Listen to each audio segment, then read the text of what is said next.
Hello and welcome to the Sex Within Marriage podcast. My name is JD and I blog over at uncoveringintimacy.com. And a few years ago, I was talking to a client during a coaching call and we got off on a bit of a tangent about condom use. I explained a few ways that people tend to lower the protection of condoms when they use them, and he was, shocked because he'd done many of them and had no idea that every time he did that, he was increasing the chance of conception. And so I've had this idea for a post on the back burner for quite a while, until last week when I mentioned in response to an anonymous question that if you don't want kids, then you shouldn't have sex because even condoms and birth control are not perfectly effective when used correctly, and most people don't know that they're not using them correctly. When I posted that, one of our supporters asked if I could write up that post, so here we go. Because, my supporters do so much for me, I'm happy to help them out.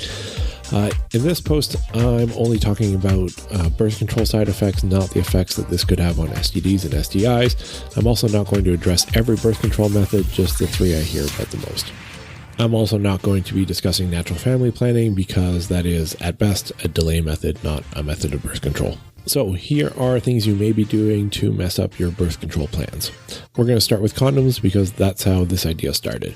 Now, with perfect use, condoms prevent pregnancy 98, maybe 99% of the time. However, most people won't use them perfectly. The accepted stat is that about 13 out of 100 people using condoms as their only method of birth control will get pregnant each year. So that's a bit more than a 1 in 10 chance. Sadly, most stats that you see online about birth control methods only show best case results from lab tests under perfect conditions, not how people use it in a realistic environment or situation. So here's how you can mess it up if you are not a lab technician. First is starting intercourse without a condom. Lots of people, men and women, don't like the feel of condoms, so they'll start intercourse without a condom and then wait until the man is about to orgasm before putting one on. This is problematic for two reasons. The first is that sometimes people orgasm quicker than they expect or without warning. All it takes is the right phrase, moan, move, squeeze, and you've ruined your plan. The second is that pre-ejaculate, also known as pre-cum, can contain sperm, and pre-ejaculate can be emitted at any time. Unlike an orgasm, you're not likely to feel it. Next is that proper use dictates that you leave about 1 centimeter, that's about 3/8 of an inch roughly, at the top of a condom to collect semen. If you don't, there's a risk that it will be pushed back down the shaft and may escape the condom before you withdraw. Along the same lines, while there should be room, that space should not be filled with air. Nearly half of people forget to pinch the tip of the condom when putting it on to remove air from the reservoir at the end. About half the people fail to do this, according to surveys. Next is that people forget to look for damage to the condom before they put it on. Condoms sometimes fail to be made properly, stored properly, or used before they expire, which is in about 1 to 5 years, depending on the brand. Don't use it if it's faulty, torn, expired, etc. If you don't check, though, then you won't know. Next, it's recommended that you use a water-based or silicone-based lubricant when using condoms. If you're using one that has oil in it, like lotions, Vaseline, oil-based lubes, including potentially coconut oil, I see conflicting studies on that, then it can damage the latex and make it break. One study showed that about 40% of the people have had condoms break on them. But you should use some lubrication because if you don't and there's too much friction, that can cause condoms to break as well. A big one is that you can accidentally spread pre-ejaculate onto the condom, and this can happen in a couple of ways. The first is that you simply have it on your hands before opening the condom and putting it on, whether that's because the man touched his penis or the woman did, and they put the condom on him, opened the package, or picked up the package. If you've already started some play and started maybe with like a hand job or something like that, then there's a risk that there could be semen on there. And then if you're touching the condom, well, now it's going to get inside of her. The other way is that people will sometimes accidentally put the condom on upside down, quickly realize it, then turn it around and put it back on. Of course, in doing this, you've potentially contaminated the outside of the condom with pre-ejaculate, which again contains sperm, which of course could result in pregnancy. One study showed that up to 30% of people have done this. I've personally talked to men who didn't realize this was problematic. Next is not being careful about where ejaculate goes. Another thing people don't realize is that you don't have to ejaculate inside of a woman in order to get her pregnant. If you ejaculate on the vulva or near the vaginal opening, sperm cells can swim into the vagina and cause pregnancy. So if you're having sex, pull out, take the condom off, ejaculate on your partner, and it lands on her vulva, this could result in pregnancy. By the same reasoning, anal sex isn't a foolproof way of avoiding pregnancy either, because often the sperm leaks out, and if it travels towards the vagina, the woman can theoretically get pregnant. It's unlikely, but it is possible. Also, if the male orgasms and gets ejaculate on his hands or on hers and then proceeds with manual sex on the woman, or she touches herself, this can result in pregnancy as well.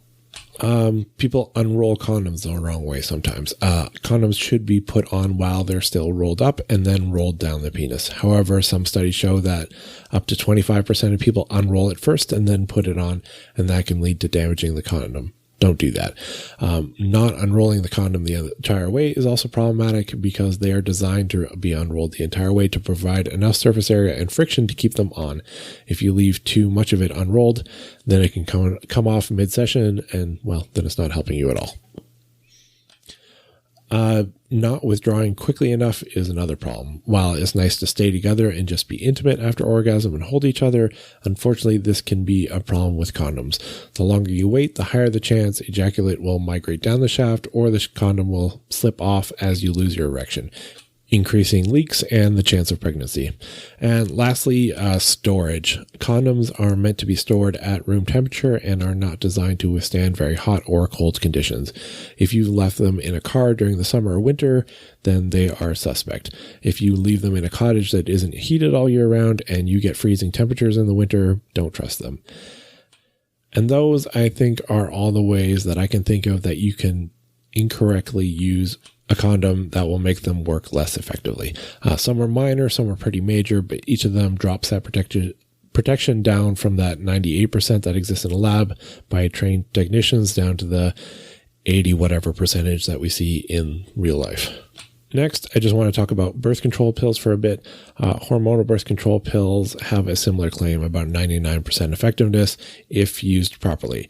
And some of the improper uses are obvious. Some of the others are not.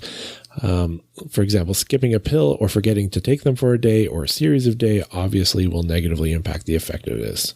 Now, most doctors will tell you that missing a single day isn't a problem. However, they'll also tell you to make sure that you take them at the same time every day. And so that's a bit confusing. Some will say there's a 24 to 48 hour kind of safe window for missing a pill, and then others say it should be taken the same hour every day without fail. And it seems to be that the combination pill is more tolerant of a missed day or irregular times, whereas the progestin-only pill should be taken within the same 3-hour window every day to maintain effectiveness. Either way, I'd suggest sticking to a schedule if you want it to be that 99% effectiveness. If you've missed a pill, generally the advice is that you should not trust it until you've had 7 days straight of not forgetting it and taking it at the same time every day. The ones that are not so obvious are that some medications and herbal supplements can make birth control pills less effective. Some of these are pretty rare, like there's a drug used to treat tuberculosis and some HIV drugs, but other ones are pretty common. For example, some antifungal medications, I have the names of all these drugs in the blog post, I just don't want to try to say them. They're used to treat athlete's foot and jock itch. They do have a low chance of interfering with hormonal birth control. As well, a whole bunch of anti-seizure meds do as well, so check with your doctor if you're on any of those. Another one used for sleep disorders like narcolepsy and sleep apnea. It also lessens the effectiveness as well. So you should use another form of birth control if you're on them. As well, some popular cold medications. In the States, a very common one is Sudafed, which tends to make your body burn through birth control faster, which makes them less effective. And lastly, there are a bunch of herbs as well, including St. John's worts, saw palmetto, alfalfa, garlic pills, and flaxseed. They can all interfere with your birth control pills. So if you are using hormonal birth control pills and have other medications, you have to make sure that they're not going to conflict, even if those medications are as simple as cold meds to get rid of a stuffy nose. And lastly, I just want to touch on breastfeeding quickly, because a lot of people use breastfeeding as a method of birth control. Thankfully, I don't think most think it's perfect, because it's not. If you're breastfeeding and you have given birth to a baby less than 3 months ago, there's a very low chance of getting pregnant again. It happens, but it's less than 1%. It's statistically zero. Frankly, it's more effective than condoms or birth control pills. At 3 to 6 months post-birth and still breastfeeding, that goes to about a 2% chance. It's about as effective as condoms in perfect conditions then. At 6 months, you're about a 6% chance. Lastly, all these numbers go out the window if your period starts. If it does, then breastfeeding is no longer an effective form of contraceptive. Only about 7% of women have their cycle start in the first 6 months. About 35% go from 6 to 12 months, and about 8% manage to keep it past 24 months. The rest, so about 50%, generally start between that 12 to 24 month period after giving birth if they keep breastfeeding or when they stop breastfeeding. Of course, those are all guidelines, theoretical, and merely chances. As I've said before, if you're having sex, you should be prepared to get pregnant unless you're sterile through some other means. And a vasectomy or tubal ligation doesn't count as sterilization. It's a very low chance, but it's still possible. A complete hysterectomy will do it, and generally, if you're menopausal and haven't had a period in over a year, then you're considered sterile from my understanding, other than through IVF. So, as a whole bunch of stuff, I hope it was educational for somebody. At the end of the day, yeah, sex comes with the responsibility of children. There's not really much of a way of getting around it. You can try to lower your chances, and you may never get pregnant accidentally, but lots of people do. Without serious surgery or waiting until you're postmenopausal, you can't completely get rid of that possibility. So be responsible. This is also one reason why I believe sex should be reserved for marriage, because the possibility of starting a family is always there, and that should be done, if not with intention, then at least in a committed, and by that I mean for life, relationship.